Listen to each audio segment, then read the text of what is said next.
Quem tem razão?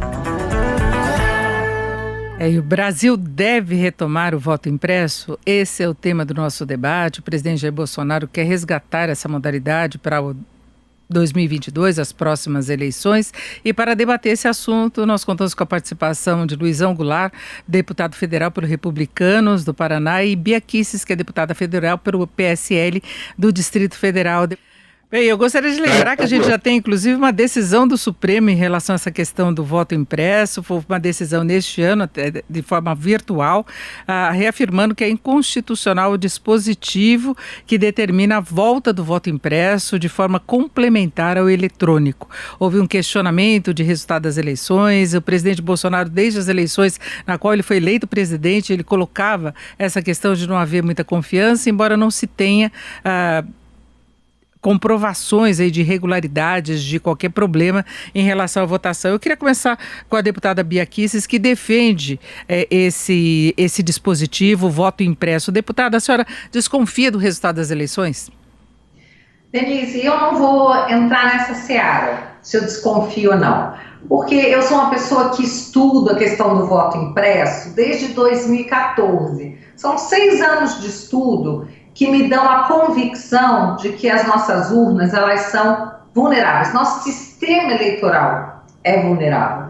E se eu afirmo, se eu levanto essa questão de que houve fraude ou não houve fraude, a gente leva a discussão para outro caminho, e aí vão dizer, se tem fraude, vocês têm que provar. Não é por aí.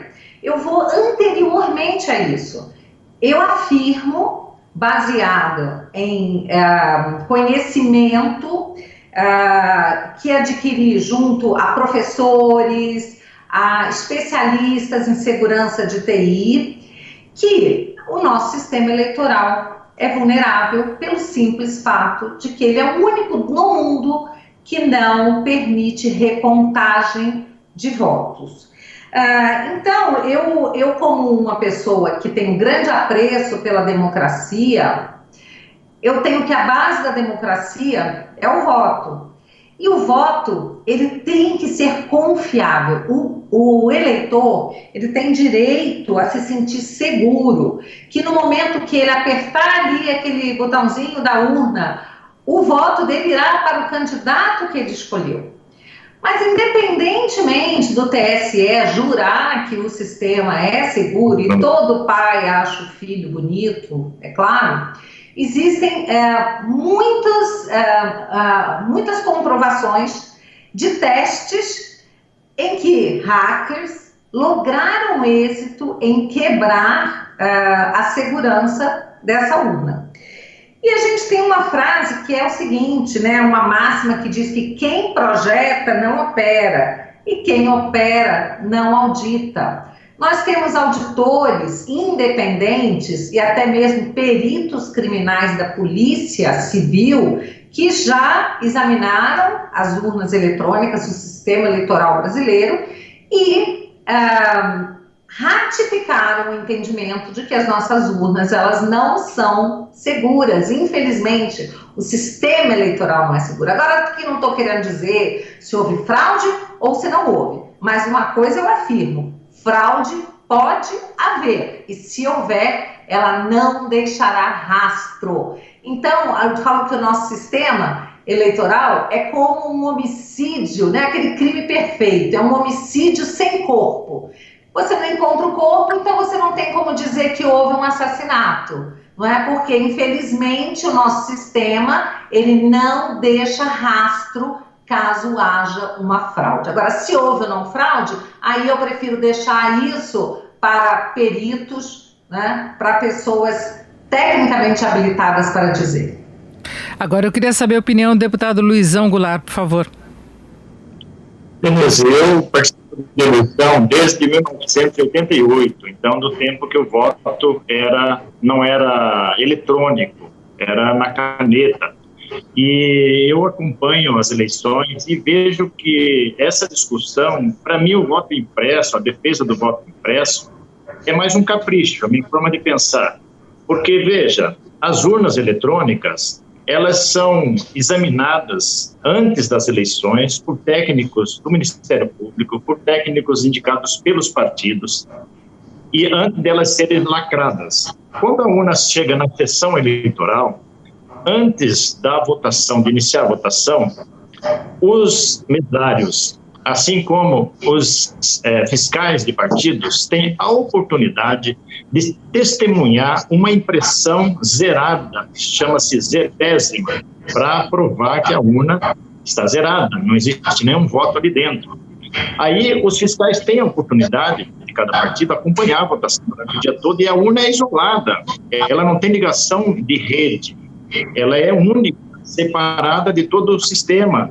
E daí, quando chega no final da votação, após as 17 horas, os fiscais são chamados, assim como os mesários, para tirar o boletim de urna, onde sai impresso, nós já temos o voto impresso, digamos assim, a totalização, pelo menos, impressa, dos votos daquela sessão eleitoral. São impressos 5 vias, né, e já são colocadas à disposição dos partidos ali representados. Então, aquela urna já tem a totalização. Essa urna, ela vai para a zona eleitoral, né, para a comarca, enfim. E aí é feita a totalização dos votos daquele município, daquela zona eleitoral. Então, você tem o voto separado. Se tiver alguma, a nossa preocupação é ter alguma interferência durante essa transmissão de dados, né? Tanto para o TRE, os TREs, ou para o TSE. Esse ano houve uma mudança do TSE que exigiu que cada urna fosse enviada os dados, os resultados da eleição direto para o TSE, que criou um transtorno, deu uma demora. Daí teve a questão dos ataques, enfim. Mas eu acompanho cada eleição e eu, assim, todas as denúncias de irregularidades, que foram manipulados os dados, até hoje nós não temos, assim, um fato comprovado para utilizar como argumento para dizer que o voto eletrônico ele é manipulado. Inclusive, a própria defesa do voto impresso, onde que cada eleitor vai acompanhar ali a questão do seu voto, no final, o voto que foi impresso, ele pode aparecer, quer dizer, na totalização, também, antes de ser impresso, ele passa por um sistema eletrônico.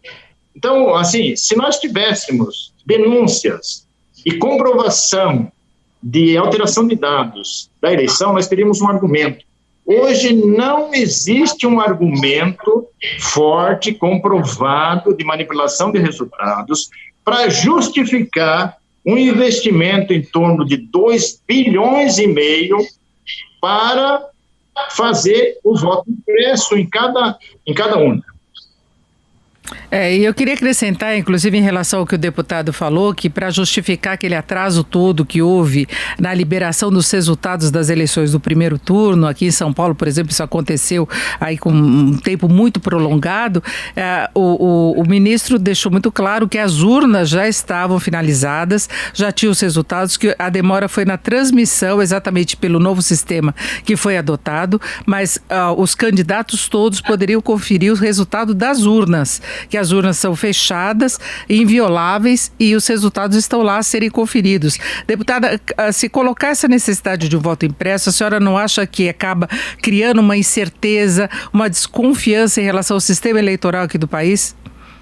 Denise, quem cria a insegurança não é o voto impresso. O voto impresso, ele vem exatamente para espancar qualquer dúvida. Quem cria insegurança é a resistência inexplicável do órgão, do TSE, em aceitar o voto impresso. E aí eu quero lembrar o deputado Luizão, meu colega, que em 2015 o Congresso Nacional, por ampla maioria, por uma margem muito superior do que é necessário até mesmo para se aprovar uma PEC, derrubou o veto da presidente Dilma ao voto impresso. Foram 358, eu acho, deputados e 52 senadores que derrubaram o veto, porque o parlamento, ele quer o voto impresso pelo simples fato que o parlamento, ele quer transparência no sistema eleitoral. Agora mesmo, na última sessão da CCJ, em 2019, dia 17 de dezembro, agora já vai fazer um ano, né? Nós aprovamos a minha PEC, a 13519, por 33 votos a 5, de 33 votos favoráveis, 5 votos contrários, ou seja, é claríssimo que a grande maioria do parlamento quer o voto impresso, porque é uma medida de transparência, e transparência numa democracia nunca é demais. Vou rebater aqui o argumento da despesa dos 2 bilhões. Primeiro, que se fossem 2 bilhões, não seria caro para garantir a democracia. Nós temos aí 3 bilhões só do fundo eleitoral. Mas a verdade é que em 2018, nós conseguimos que o Congresso, no orçamento, incluísse 250 milhões para o TSE.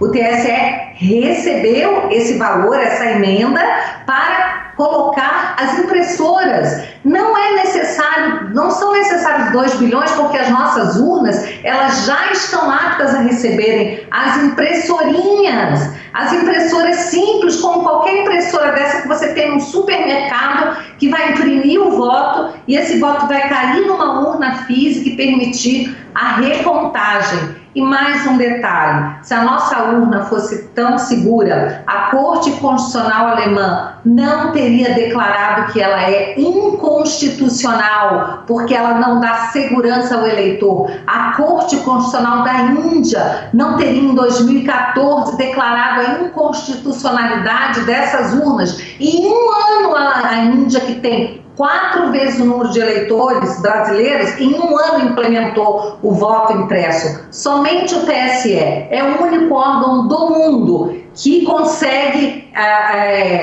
continuar afirmando que as urnas eletrônicas brasileiras são as mais modernas do mundo. É muito interessante a gente pensar que alguém pode acreditar que Estados Unidos, Japão, Suíça, Alemanha, países que têm uma tecnologia de ponta, não adotam uma urna eletrônica tão maravilhosa como a nossa. É realmente incrível acreditar nisso. Tem que ter muita fé no TSE.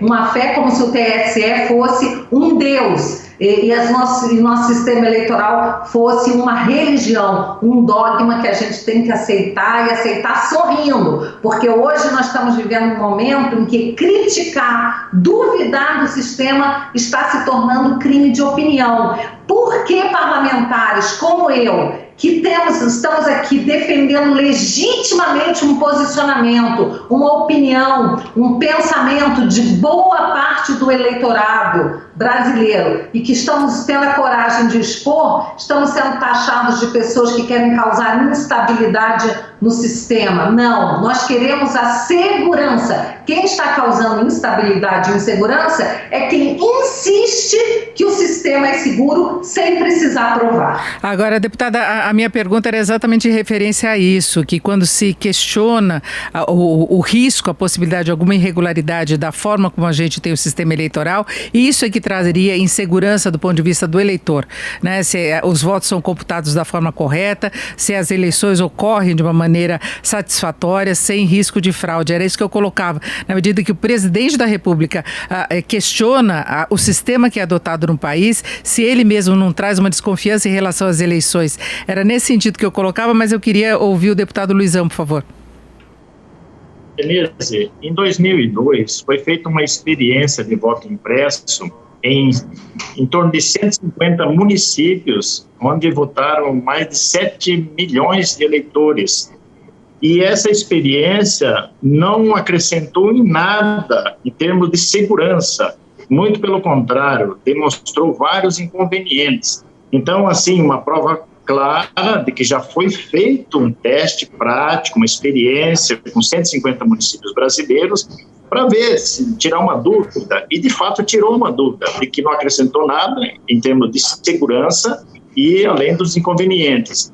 E eu reafirmo que os partidos políticos todos são desafiados a enviar técnicos.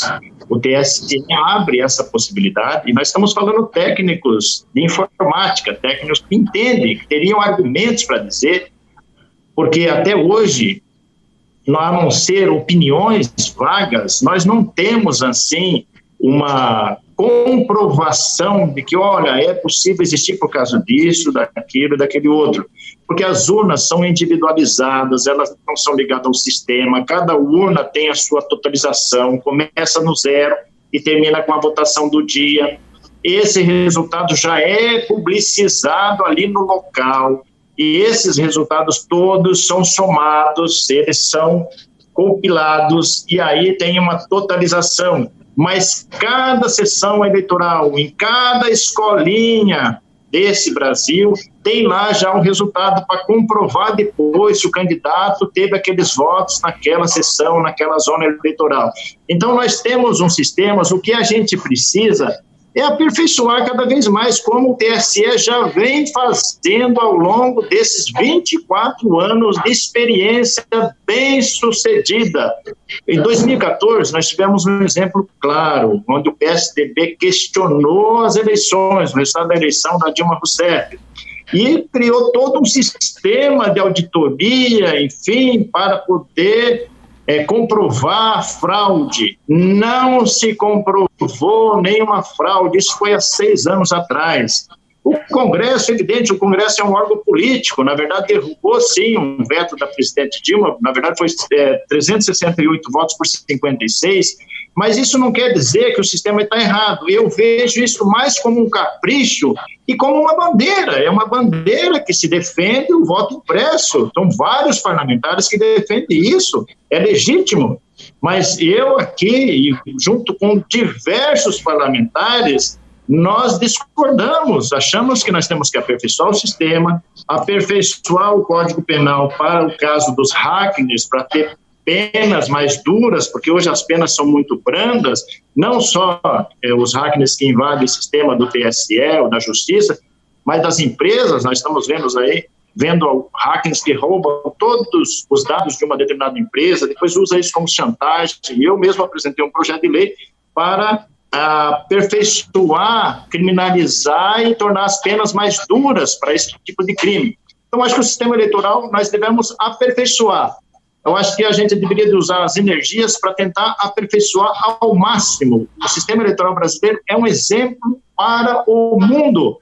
E sempre é um direito dos perdedores alegar que o sistema é falho, que existe manipulação de resultados. Nós vimos isso agora no sistema dos Estados Unidos, que é um sistema que eu considero ultrapassado, mas, enfim, é uma tradição lá de se usar isso. E muitos utilizam isso até prevendo uma derrota futura para dizer, olha, o sistema não é confiável e tal. Depois tem um argumento para dizer, olha, eu falei que não era confiável.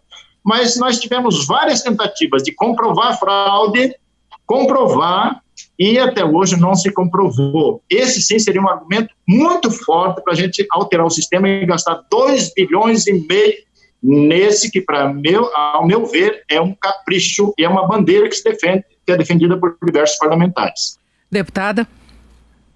Olha, sim. Eu acho que chamar de capricho você querer segurança para os eleitores e querer que os eleitores brasileiros não sejam tratados como vira-latas, eleitores de segunda, quinta categoria, porque são os únicos no mundo que não têm direito à recontagem de voto. A nossa urna é tão perfeita, mas ela não permite a coisa mais básica, uma auditagem, uma recontagem dos votos. A urna, quando ela solta o BU, que o deputado está dizendo, olha, ela já traz o resultado, aí confere, tá tudo, bateu certinho. Você tem que acreditar que aquele resultado primeiro é o correto, porque a gente não vê o caminho do voto. Isso é a coisa mais básica do mundo. A gente precisa de acompanhar o caminho do voto. E, deputado, o senhor disse que não se comprovou fraude. Não vai comprovar nunca exatamente porque esse é um assassinato sem o corpo. Por quê? Porque a nossa urna, ela não permite que haja auditagem em recontagem, o voto, a fraude, a eventual fraude, ela não deixa rastro, por isso pode revirar do avesso, que vocês nunca vão encontrar a fraude. É o crime perfeito, é a possibilidade de crime perfeito. Agora, chamar de capricho não tem nada a ver com capricho, tem a ver com respeito pelo eleitor, respeito pela democracia.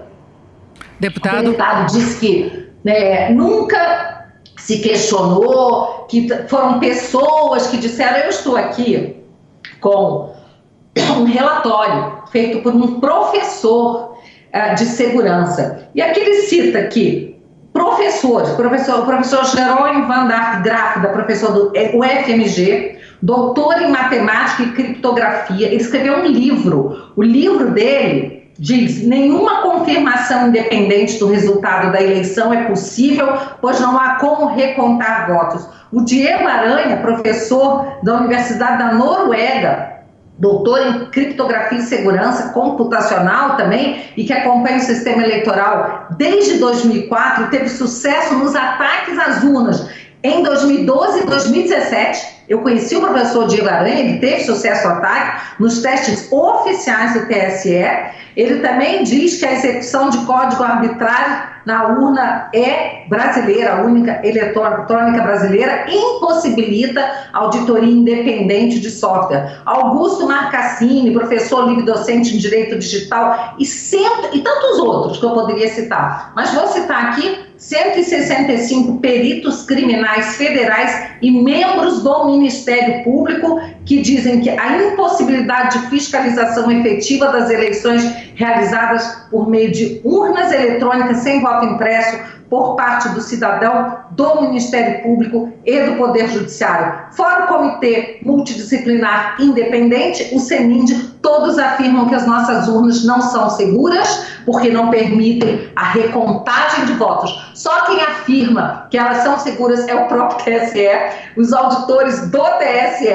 Então não dá para você querer que o dono do sistema, o pai da criança, seja aquele que vai dizer que ela é linda e que ela não tem defeitos e a gente ficar repetindo isso como um mantra, como se fosse verdade. Quero dizer também, Denise, que em 2000, a urna eletrônica, tal qual essa do Brasil, ela foi utilizada em vários países do mundo. Todos abandonaram a urna eletrônica tal qual ela é no Brasil. Ela não é moderna, não, nós estamos na de primeira geração, ela é de 2000, muda um pouco aqui, muda um pouco ali, mas ela é de 2000. Vários países como Estados Unidos, Japão, Alemanha, Suíça, abandonaram essas urnas porque disseram taxativamente que elas são inseguras. Aí veio a doutora doutora Rebeca Mercury, em sua tese, disse o seguinte: nós não precisamos abandonar as urnas eletrônicas, elas podem ser usadas desde que haja o voto impresso. Então eu acho engraçado quando eu vejo ministros dizerem que o voto impresso é retrocesso,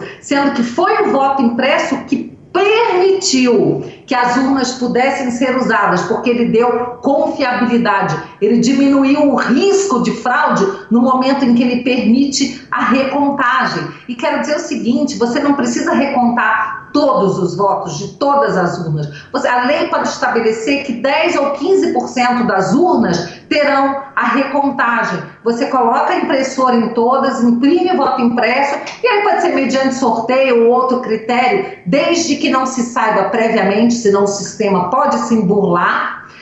Você vai fazer a auditagem, recontagem de 15% das urnas do Brasil. Se tiver tudo certo, se não tiver havido nenhum tipo de diferença, o que você faz? Você conclui, ok, o sistema está funcionando bem. Se houver discrepância, o que vale é o voto impresso, porque o eleitor viu cair na urna, o eleitor pode acompanhar o seu voto. Tem muita gente que quer, inclusive, a volta do voto no papel, porque é direito do eleitor acompanhar a contagem voto a voto. Direito esse que nos foi retirado pela urna eletrônica. Eu não estou advogando essa tese porque acho que não há vontade política para isso, mas o voto impresso há vontade política sim. O Congresso, e não é uma questão, vamos dizer que não é o presidente Bolsonaro que quer, não, ele quer também. Essa não é uma causa do presidente Bolsonaro, essa é uma causa do PDT, essa é o Requião eleição está pedindo isso, vários senadores, deputados do PDT, de vários, é uma causa suprapartidária. Deputada, estamos chegando ao final. Todo mundo que quer transparência nas eleições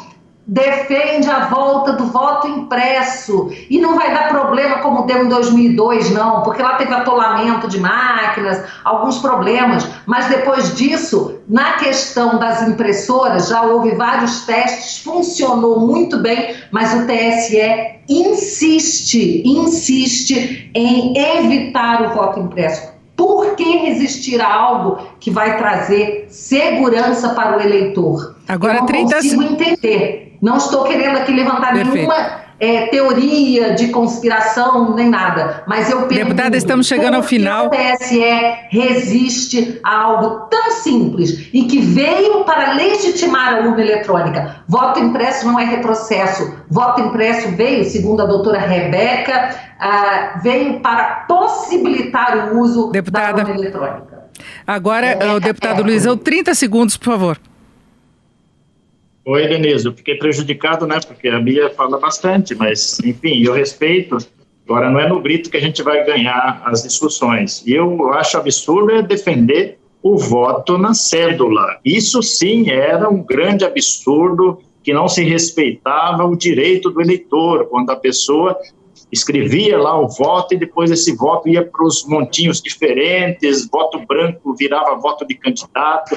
Isso era a maior manipulação. Quem controlava a eleição é quem estava com os funcionários ali cuidando dos papeizinhos. Agora, nós podemos sim utilizar uma parte desses recursos que se defende dos votos impressos para aperfeiçoar as urnas, para aperfeiçoar o sistema eletrônico, ouvir mais técnicos. A Bia citou uma série de pessoas que criticam e questionam a confiabilidade das urnas, e poderia citar aqui inúmeros que atestam justamente o contrário, a confiabilidade.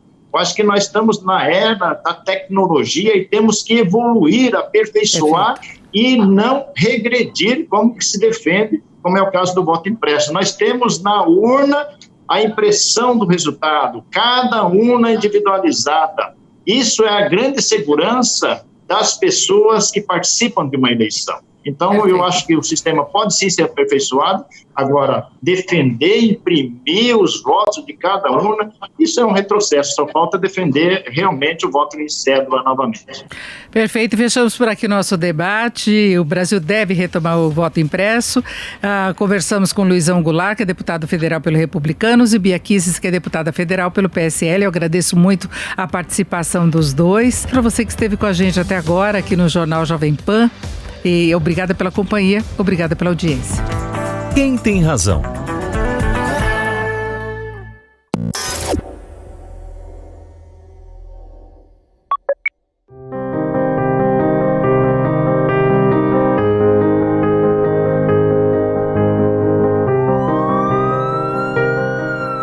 A polícia tem que continuar, porque a população precisa, né, da segurança e da proteção e orientação que nós estamos dando, principalmente que todo mundo no início estava muito em pânico, então nós também não tínhamos tanto conhecimento como todo mundo sobre a doença. Conforme nós fomos adquirindo, fomos indo para as ruas para acalmar, orientar e ajudar todo mundo que precisava, né? Nós utilizamos de alguns áudios, né, informativos e explicativos sobre o Covid também.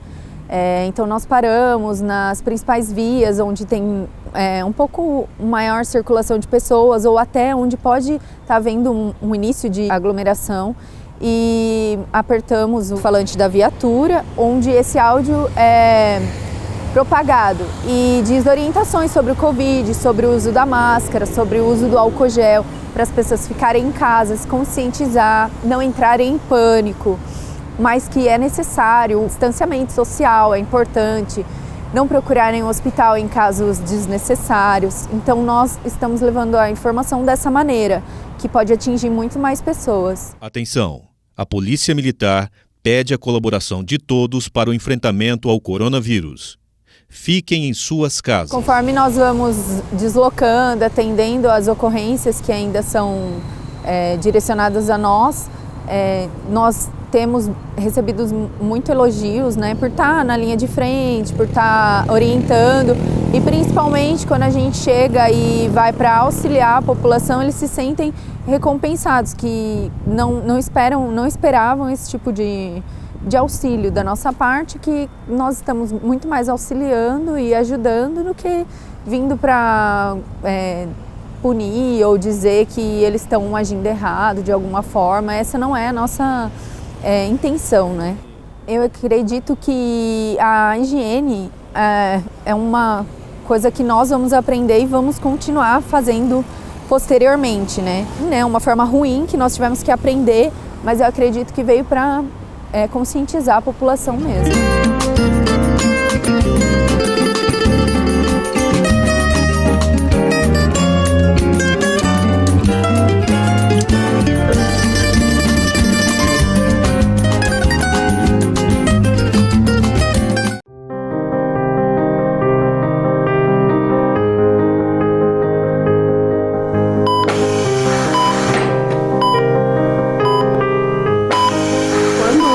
A minha graduação, fiz o meu juramento, eu estava ciente de que eu poderia me colocar em risco mediante a várias doenças, não só o Covid, né? Tem outras várias doenças em que eu me coloco na frente delas. Então, não tem, a minha profissão exige isso. Só quem via a nossa profissão era quem estava doente. Agora não, todas as pessoas veem a nossa importância e veem o quanto todos os profissionais, enfermeiro, técnico de enfermagem, médico, fisioterapeuta, todos os profissionais são importantes. Os pacientes que passam por tratamento e saem daqui recuperados, né, com a saúde melhor, eles ficam muito agradecidos, a família fica agradecida, até o nosso sentimento é muito bom em relação a isso, ver que saiu daqui um paciente curado de uma doença que está assustando todo mundo, é muito bom.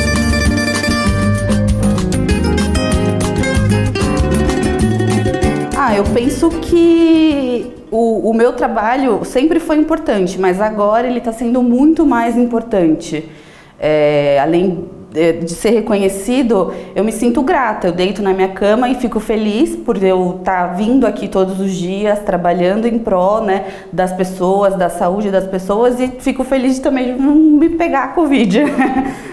É uma doença que separou todo mundo, né? Cada um fica isolado, não pode abraçar, não pode se tocar.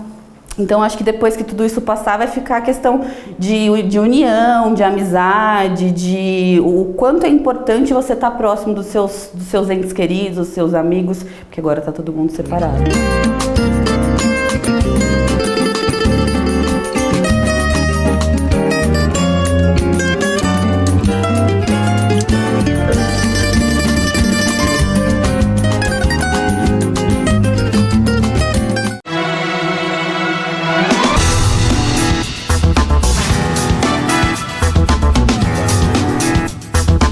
Conselho de CEO, com Carlos Sambrana. Olá, sejam bem-vindas e bem-vindos ao Conselho de CEO, o programa que recebe semanalmente as principais lideranças empresariais do Brasil para conversar sobre economia, gestão, negócios, inovação e muito mais. Esse programa está no ar em todas as plataformas da Jovem Pan, no rádio e também no aplicativo Panflix. E nesta semana a gente recebe o Miguel Gularte, CEO da Marfrig. Poucos executivos conhecem tão bem o mercado de proteína animal como o gaúcho Miguel Gularte. Médico veterinário de formação, ele atua no setor há 40 anos e passou pelas principais empresas da área. Ele foi vice-presidente internacional do Minerva, presidente da JBS Mercosul e hoje comanda a Marfrig, uma gigante que faturou 49 bilhões de reais em 2019 e caminha para ter o melhor ano de sua história em 2020. Com 20 unidades de abate de bovinos entre América do Norte e América do Sul, a empresa tem capacidade de abate de 30,1 mil cabeças de gado por dia e é a maior produtora de hambúrguer do mundo. mundo, com uma capacidade de produção de 220 mil toneladas e um volume anual de 2,4 bilhões de unidades. Agora, a empresa se prepara para dar um salto maior nesse segmento, com o aval para a sua joint venture com a americana Archer Daniels Midland, ADM, chamada de Plant Plus Foods. A operação se concentrará no chamado Plant-Based, com hambúrgueres à base de proteína vegetal. Aos 61 anos de idade, torcedor do Internacional, casado com uma uruguaia, pai de 2 filhas e jogador de tênis nos fins de semana, Goulart vai contar a estratégia da empresa no Conselho de CEO. E a gente já está aqui com o Miguel Goulart. Miguel, é um prazer recebê-lo aqui no Conselho de CEO. Prazer é meu, Carlos, estar aqui no seu programa. E me conta, Miguel, já os números da Marfrig impressionam. O ano passado foram 49 bilhões de reais em faturamento. E neste ano, vocês já atingiram esse valor até o 3º trimestre. Ou seja, vai ser o melhor ano da história da empresa. Num ano, é bom frisar, de pandemia. Como é que vocês conseguiram alcançar esse feito? Eu acho que os números traduzem todo um trabalho que é feito para que nós cheguemos nesses valores. A Marfrig realmente já vai nos 9 meses desse ano com os 49 bilhões, 7,2 bilhões de EBITDA acumulado, né? Mas eu acho que é importante retroceder um pouquinho no tempo e ver onde nós chegamos, mas vendo a trajetória que nos levou a esse lugar. A Marfrig, quando começou o ano, como todas as empresas, ninguém esperava que fosse passar por esse ambiente de pandemia, esse grande desafio. Nós tomamos a decisão de focar em 2 coisas. Manter a nossa operação funcionando, porque nós produzimos alimentos que vão alimentar o bombeiro, o médico, o policial, ou seja, era um serviço essencial. E ao mesmo tempo que nós não parávamos nas nossas fábricas, nós tínhamos que proteger e dar segurança à saúde dos nossos trabalhadores. Nós focamos nesses 2 principais pontos e conseguimos ao longo desses trimestres, dos 3 trimestres, vencer esse desafio que foi um desafio gigante, né? Com muita humildade, né? Aprendendo à medida que o tempo transcorria. E hoje a gente pode olhar para trás e ver que todo esse esforço valeu a pena. A Marfrig atinge resultados que são expressivos, ela cresceu, ela atingiu seus objetivos e ela conseguiu proteger a saúde dos seus mais de 17 mil colaboradores no Brasil e mais de 30 mil colaboradores em todo o mundo. Ou seja, a gente chega nesse momento não desmerecendo a gravidade do que ainda vem pela frente, né? Porque ainda temos que superar e deixar para trás esse momento de pandemia, mas realmente nós conseguimos cumprir com o nosso compromisso. Mas eu queria entender como vocês conseguiram, num ano em que as exportações foram afetadas, exportações de muitas empresas foram afetadas, mercados para os quais a Marfrig, por exemplo, exporta, que a China, no começo, acredito que tenha sido muito complicado. Quais foram os principais fatores? A questão do dólar ajudou também, o câmbio. Eu queria que você me explicasse um pouco o que fez esses números crescerem tanto. Primeiro, nós nos preparamos com antecedência, não para um efeito do ano 2020, mas para ser uma empresa mais eficiente. Então, nós produzimos melhor, transformamos melhor e vendemos melhor. Nós melhoramos rendimentos, produtividade e melhoramos custo fixo.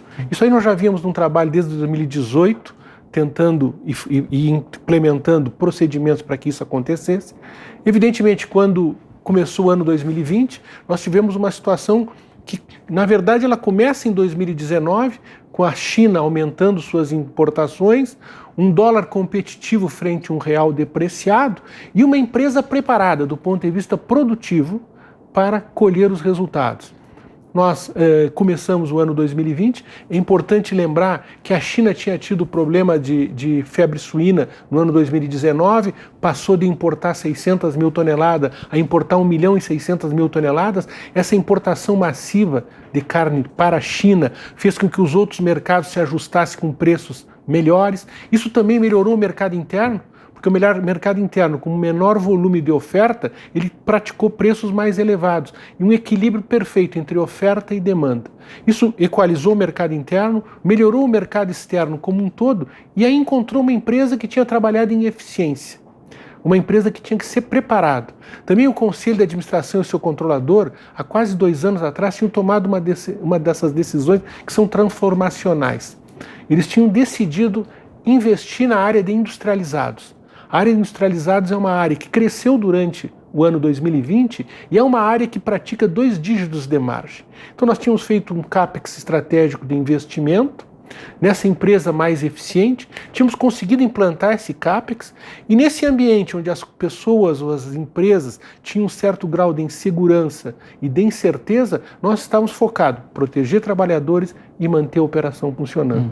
Isso se mostrou efetivo, que se traduz nesses números que hoje nós temos o prazer de apresentar ao mercado. Mas vocês têm também operações no exterior, né? Como é que essas operações foram importantes nesse momento de pandemia? E eu volto a te perguntar, a questão da cotação do dólar também ajudou nesse resultado? Evidentemente, você sempre aprende com as suas diferentes geografias.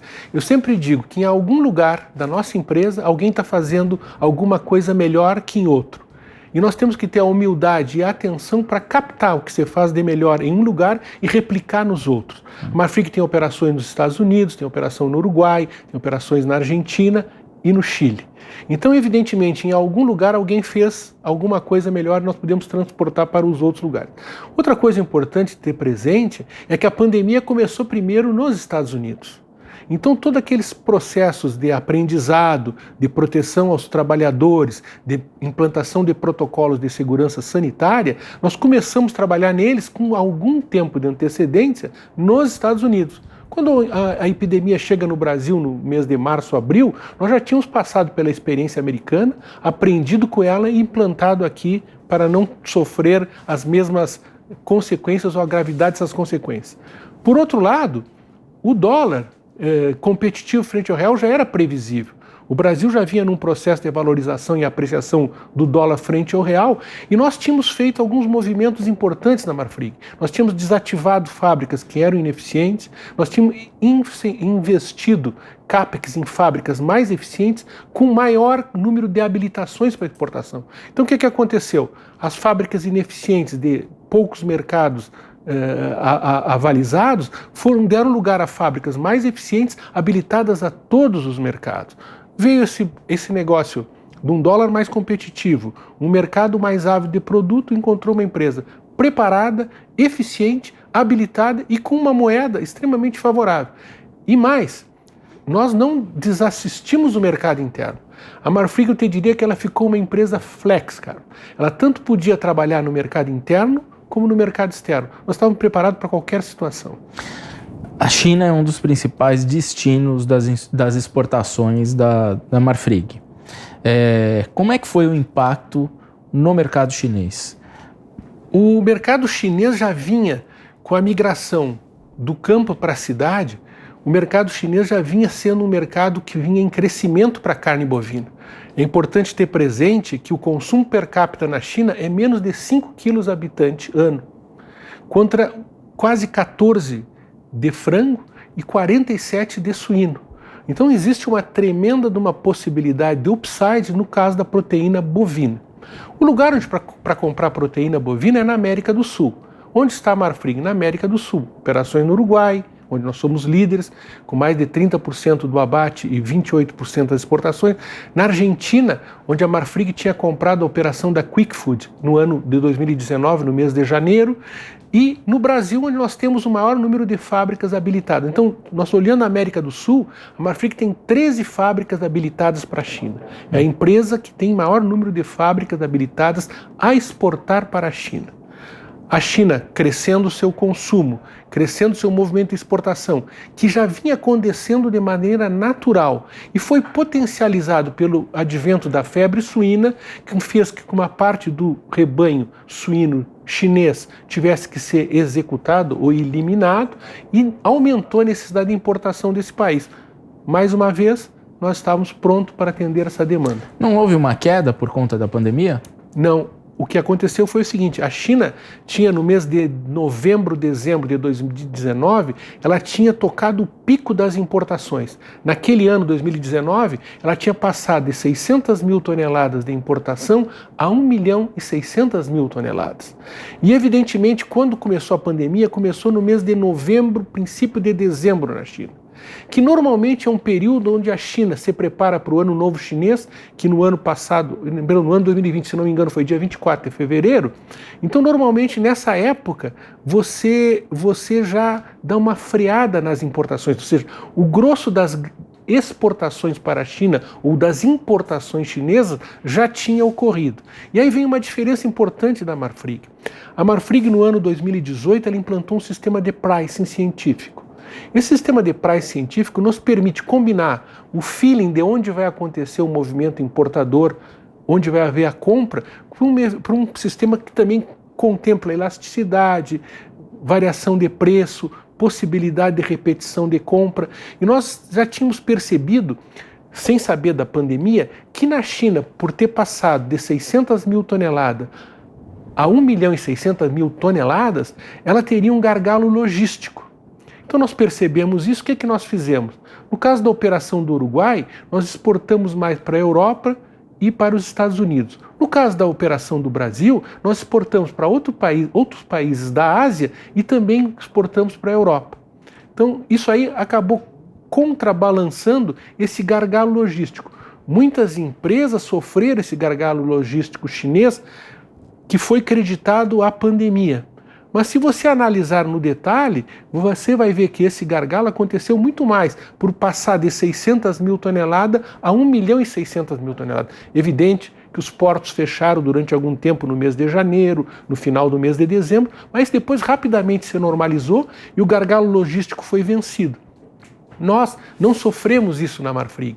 A Marfrig teve um primeiro trimestre muito bom, um quarto trimestre de 2019 excelente, e esse gargalo logístico não nos tocou. Nós não tivemos devoluções, nós não tivemos cancelamento de contrato, nós tínhamos previsto, não a pandemia, porque não somos Nostradamus, mas nós tínhamos previsto esse gargalo logístico por um sistema de price, por um sistema de análise do mercado como um todo, e direcionamos nossos produtos a outros mercados. Então acabou, pelo que você está me dizendo, acabou que a questão dos suínos em 2019 provocou um aumento de consumo de carne bovina e mesmo com a pandemia a empresa conseguiu vender mais no mercado asiático. Sem dúvida. Uma coisa muito importante, Carlos, para ter presente é que a China já vinha crescendo esse consumo de proteína bovina.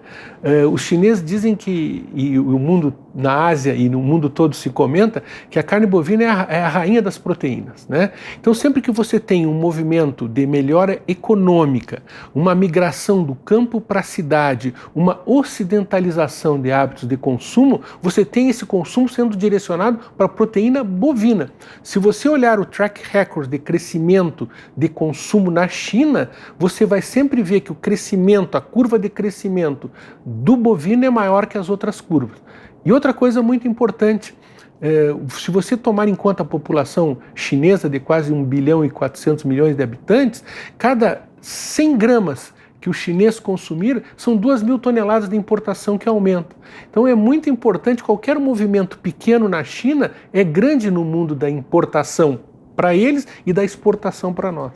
Mas Miguel, recentemente houve notícias de que foram encontradas uma embalagem, a carne da Marfrig, enviada à China, com traços de Covid-19. O que de fato aconteceu? Não, primeiro vamos estabelecer como é que os procedimentos para que isso não aconteça. A Marfrig foi signatária no mês de abril de um TAC com o Ministério Público do Trabalho. Esse TAC, que foi o primeiro da empresa de carne bovina a ser assinado no Brasil, previa coisas inéditas que davam uma segurança extra para os nossos trabalhadores, mas também uma sanidade extra para os nossos produtos.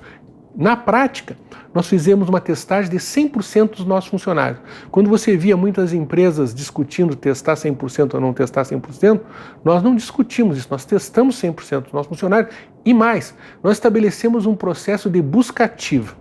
O que é a busca ativa? A busca ativa é você, dentro do seu número de funcionários que trabalham em cada unidade, você está constantemente testando de forma randômica diferentes setores. Porque é verdade que você tem um protocolo para que não entre pessoas com sintomatologia, mas você não consegue evitar que entre pessoas assintomáticas. O que fizemos nós? Nós tínhamos todo esse pessoal que com algum sintoma de suspeito, que podia ser uma gripe, podia ser o Covid-19, ele já ficava excluído da produção porque era testado previamente, e se por acaso algum assintomático viesse adentrar o recinto, esse sistema de busca ativa intenso retirava essas pessoas do sistema produtivo. Isso do ponto de vista de pessoas. O segundo ponto é o ponto de vista de produtos. A Marfrig constantemente testava produtos. E aí vem um pouco o que é a diferença entre o possível e o provável. É possível traços de Covid num produto manipulado como a carne? É possível. É provável? Não, não é provável. Até porque você, entre o Brasil e a China, você tem 60 dias de transit time. Então, um vírus sobreviver 60 dias nas condições de um container ou de uma carne congelada é muito difícil. Os containers são desinfetados, a parte toda da embalagem passa por desinfecção. E existe uma cultura de sanidade, né, nas pessoas que trabalham na indústria frigorífica. As pessoas que trabalham na indústria frigorífica lavam as mãos antes de entrar no setor, trocam de roupa, higienizam calçados, né? E se você a isso, que já é uma coisa rotineira, você agrega o distanciamento social, separação dos postos de trabalho, separação nas áreas comuns de convívio, refeitório, áreas de descanso. E nós fomos mais longe, Carlos. Nós passamos, por exemplo, não só a separar as pessoas dentro do transporte coletivo que não nos pertencia, como nós também passamos até a desinfetar ônibus que não eram nossos, para garantir essa inocuidade. Então pode ser que esse lote tenha sido contaminado lá na China. Eu não vou entrar nesse mérito porque essa resposta eu não tenho, mas eu vou te comentar que é o seguinte: não foi encontrado na carne da Marfrig traços de Covid.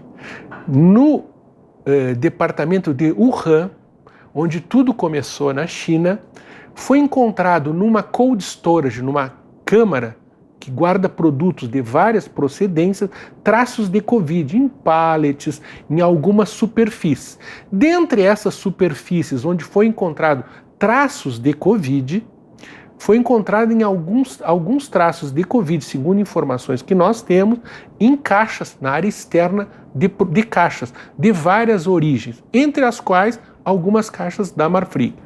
A informação que nós recebemos das autoridades foi que isso não era um problema de produção, era um problema local. Eles fizeram uma interdição desse depósito, um processo de desinfecção, que é uma coisa comum. Para a Marfrig isso não afetou nada. Até porque isso é um produto que tinha chegado na China, se eu não estou enganado, no mês de março ou abril, né? Há muitos meses atrás, né? E nós não tivemos nenhum outro problema em lugar nenhum do mundo, nem na própria China. Então nós estamos bastante tranquilos do nosso procedimento e da inocuidade dos nossos produtos. Pelo que você diz aqui, provavelmente foi a manipulação lá no depósito que não pegou só o produto de vocês, como outros produtos também, né? Eu prefiro não especular das causas, eu estou simplesmente dividindo com você as informações que nós dispomos. Deixa eu te perguntar uma coisa, Miguel. Um dos fortes da Marfrig é hambúrgueres, né? A Marfrig produz 2 bilhões e 400 milhões de unidades de hambúrguer. É hambúrguer que não acaba mais. Dá para dar 2 hambúrgueres, ou melhor, vender 2 hambúrgueres para cada chinês, né? Por que vocês se especializaram nesse segmento? Quem que vocês abastecem? As principais cadeias hoje de fast food compram hambúrguer da Marfrig, até para quem está escutando entender um pouco por que vocês estão nesse segmento. Bom, primeiro vamos dar uma retrocedida no tempo e analisar por que nós tomamos essa decisão. O Marcos Molinas, que é o controlador da Marfrig, ele sempre teve o foco em agregar valor em produtos, trabalhar com produtos de valor agregado. Há 2 anos atrás, o Marcos tomou a decisão de investir na área de industrializados e potencializar essa área. Entre as áreas de industrializados que ele tomou a decisão de investir, como estrategista da companhia e controlador, uma das áreas foi o hambúrguer.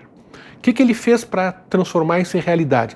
Ele tinha saído de um processo de não compete na área de hambúrgueres quando ele vendeu a Seara, e esse ano, de 2019, ele ficou liberado do não compete. A primeira coisa que ele fez, ele comprou a operação da Quick Food na Argentina, dia 2 de janeiro. Terminou o ano novo, nós tomamos um avião no dia 2 de janeiro, 8 horas da manhã, desembarcamos na Argentina e tomamos posse da fábrica da Quick Food. E aí, Carlos, é muito interessante ver, porque na Argentina o hambúrguer é quase o prato nacional do país. Não é só o assado que eles comem em família, o hambúrguer é o prato nacional, o produto nacional. E quando você fala de hambúrguer na Argentina, você fala de uma marca que é um ícone, que é a marca Patty. Então, quando você é convidado por um amigo argentino para comer um hambúrguer, ele não convida você para comer um hambúrguer, ele convida você para comer uma Patty. Vamos comer uma Patty, né? Que é a marca da Marfrig, comprada naquele janeiro de 2019. Esse ano, completando a sequência da Argentina, esse ano nós compramos uma empresa chamada Campos del Tesoro, na Argentina, completamos a compra há um mês atrás, e dessa forma nós somos, na Argentina, o principal fornecedor da rede McDonald's, para dar um nome claro no nosso portfólio de clientes. Nós produzimos a marca Patty para venda no mercado local, para exportação, e agora nós somos 100% do provisionamento de hambúrguer para a McDonald's. Aqui no Brasil, em 2019, no mês de abril, a Marfrig tomou posse e comprou a fábrica de Várzea Grande da BRF. Essa fábrica de Várzea Grande, que era da BRF, segue produzindo hambúrguer de carne bovina para a BRF e também está nesse momento produzindo hambúrgueres com as marcas Montana e Bassi da Marfrig, além de produzir para grandes redes de fast food, entre elas a McDonald's, por exemplo. Burger King também, vocês... Nós fabricamos Burger King, o hambúrguer vegetal. É aí que eu queria entrar, nessa questão do hambúrguer vegetal. Hoje está uma onda, principalmente nos Estados Unidos, várias empresas surgindo, empresas do chamado plant-based, né? Que não sei nem como chamar de carne de proteína vegetal. Similares né? à carne, né? É similar à carne. Você tem várias empresas lá, como a Beyond Meat, que abriu capital, Impossible Foods, entre outras companhias. Cada dia surge uma nova, tanto fazendo plant-based de carne, como até de frutos do mar.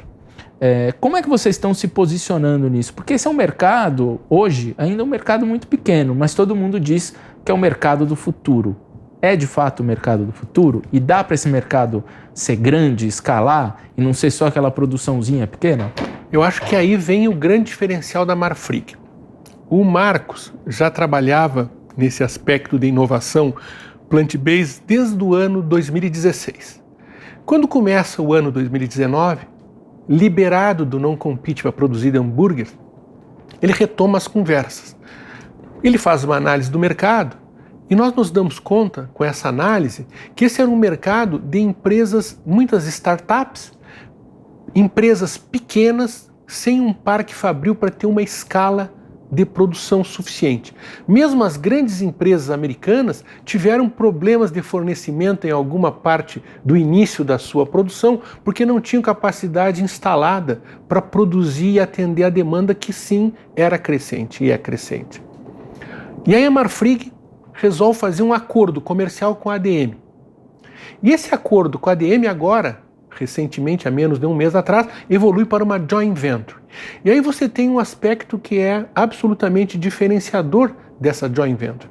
Você tem a ADM com toda a expertise em sistemas vegetais, a maior empresa do mundo em sistemas vegetais, e você tem a Marfrig, que tem um parque fabril e a expertise comercial para comercializar esse hambúrguer, não só com as grandes redes de fast food, com a food service, mas também para a exportação. Então você tem a ADM de um lado, uma gigante de tecnologia com uma área de pesquisa e desenvolvimento gigante, né, com inovação, né, e a Marfrig com todos esses mercados no mundo todo à disposição e a expertise comercial para executar vendas nesses mercados. Miguel, a gente está caminhando para o fim do programa, final do programa, e todo entrevistado aqui no Conselho de CEO dá o seu conselho para quem está assistindo, para quem está escutando. Então, por favor, a câmera é sua. Que conselho você daria para quem escutou a gente aqui nesse programa? Bom, eu acho que o primeiro conselho que eu daria, o mais importante, eu acho que como CEO e como dirigente de uma empresa, a única forma de liderar é liderar pelo exemplo, né? Nós somos absolutamente confiantes de que nós temos que liderar pelo exemplo. E liderando pelo exemplo, nós temos que ter capacidade de avaliar o que nós estamos fazendo. Então nós na Marfrig, Carlos, eu diria que nós somos quase obsessivos por medições. Nós temos tudo KPI, nós temos indicadores para medir tudo que nós estamos fazendo. E nós temos a convicção que você só consegue melhorar aquilo que você faz se você medir o que você está fazendo, né? Então lidere pelo exemplo, use KPIs claros e pense e trabalhe com simplicidade. Eu diria que o conselho que eu daria é esse, né? É um conselho simples, né? Mas absolutamente eficaz. Maravilha, muito obrigado, Miguel. Obrigado a você.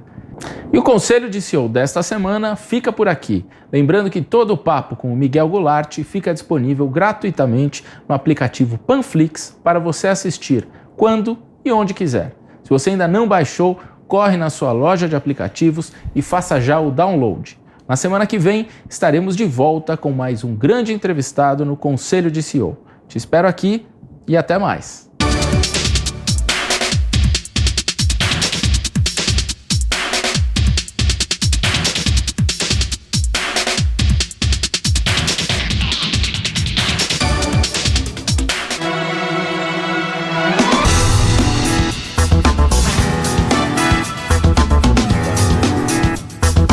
Conselho de CEO, com Carlos Zambrana.